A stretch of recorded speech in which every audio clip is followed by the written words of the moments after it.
The Romans redefined the European continent. The spread of the empire brought Roman civilization, government, and structure to lands which would one day have their own empires. It's difficult to imagine that it could have been entirely different. Before Rome ruled over the Mediterranean world, it had a rival, an equally powerful people across in North Africa, Carthage. Carthage ruled over the sea with their trade and wealth, spreading their forces throughout Sicily, North Africa, and Spain. With the growing Roman Republic, tension developed between the two. The Carthaginians and Romans eventually fought 3 wars against one another, known as the Punic Wars. Rome won all 3 conflicts, and in the final war, invaded Carthage itself, which was sacked and destroyed. The defeat against Carthage brought on centuries of Roman rule across Europe, North Africa, and the Middle East. The defeat against Carthage brought on centuries of Roman rule. But what if instead of Carthage being destroyed, it defeated Rome during the Punic Wars? Say somehow the Carthaginians defeated the Romans and changed Western history. What could this alternate timeline look like?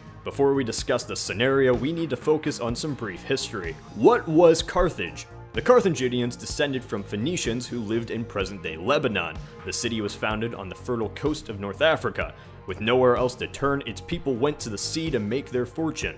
Quickly, the city-state created a vast trade network across the Mediterranean. Its golden economy beckoned to the people of the time. Oversimplifying for the sake of time, the First Punic War was mainly naval. Rome was able to adapt Carthage technology and create their own formidable navy. Carthage lost this war and fell into disorder as they couldn't pay their own mercenaries. Carthage was weakened, but was still a strong opponent. After years of peace, Rome and Carthage fought again in the Second Punic War. This was the one with Hannibal crossing the Alps with war elephants. This war also lasting another 20 years. Hannibal certainly deserves to be focused on much more, but due to time I have to overgeneralize a lot of stuff about him. Hannibal's military genius led him to success after success against the Romans. Hannibal's army marched from Iberia toward the Italian peninsula. His army, barely holding on, was able to cross into northern Italy, catching the Romans completely by surprise. Hannibal rampaged through Roman Italy for over 15 years, hoping to bring a Roman surrender, but without reinforcements, Hannibal never went for Rome. This decision to sack Rome could have changed the entire history of Western civilization. Instead, in our timeline, Hannibal was recalled to help defend Carthage against the Romans in Africa. Keep in mind, this is very much overgeneralizing. By the end of the war, Carthage's empire was reduced to Tunisia. Roman power was now unquestioned throughout the entire Mediterranean. The Third Punic War was basically Rome finishing off a Carthage that was already a shadow of its former self. In just 3 years, the Romans were able to sack Carthage itself, slaughter the population, burn down the city, and sell the survivors into slavery. Carthage's history ended there, and much of the documents kept about the city were destroyed by the Romans. What if in this alternate timeline, Rome is somehow defeated by Carthage? Rome fades away and Carthage replaces it. What if Carthage becomes the dominant power instead of Rome? Well, here's one scenario. Carthage wouldn't just swap places with the Romans. Carthage and Rome were not similar civilizations. They were both powerful rivals, but accomplished their objectives by different means. Rome was a militaristic society built by combat, and its rulers shaped by war. Elite infantry were used to expand its borders, which allowed the city-state to take over the entire Italian peninsula.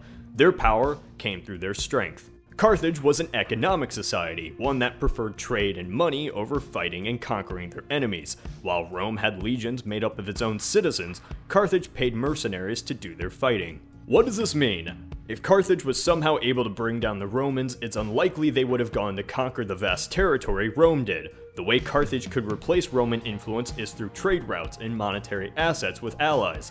In this alternate timeline, while still a powerful empire in the Mediterranean, it would be smaller, less united, but conquer the sea instead of mainly land. Now, just replacing Rome in this alternate timeline would be drastic. Without the Roman Empire, this region would be practically unrecognizable. Europe's entire identity would be changed. Carthage never would be a unifying force like Rome was, and while Rome held ideas of democracy and beliefs seen throughout the West today, its conquest indirectly led to the spread of the biggest belief that most changed Europe: Christianity. If Rome lost to Carthage, Christianity never would have converted the Europeans. One, because without a safe unifying network from Italy, Greece, and Palestine to pass ideas, the faith wouldn't have spread so quickly, and two, without Roman adoption, the faith wouldn't have been legitimized. Rome's empire was essential for the survival of Christianity. In this alternate timeline, Carthage doesn't create the safe passage for religious ideas to spread, at least not on land, and there isn't an empire to legitimize Christianity,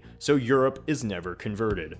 In this alternate timeline, Europe is pagan and the north split among tribes. Carthage would be the economic center of the Mediterranean world, but it isn't strong enough to conquer the Greeks, Egyptians, and other people like Rome had. It had to pay mercenaries to do its fighting. Without the Romans and Byzantines, the tribes of Central and North Europe basically do their own thing. Civilization remains across the Mediterranean, which creates a split between the people of Greece and Italy, with the barbarian peoples of Germany and Britain. With Carthage as an economic power, perception of the West is shifted. Southern Europe, North Africa, and the Middle East would share a much more common identity than in our timeline, with the barbarians being seen as other. There's a lot more to go into detail with in a second part, so that'll be out at a later date. What do you think this timeline would be like if Carthage replaced Rome? Say in the comments, like on Facebook, and subscribe if you have not done so. This is Cody from the Alternate History Hub.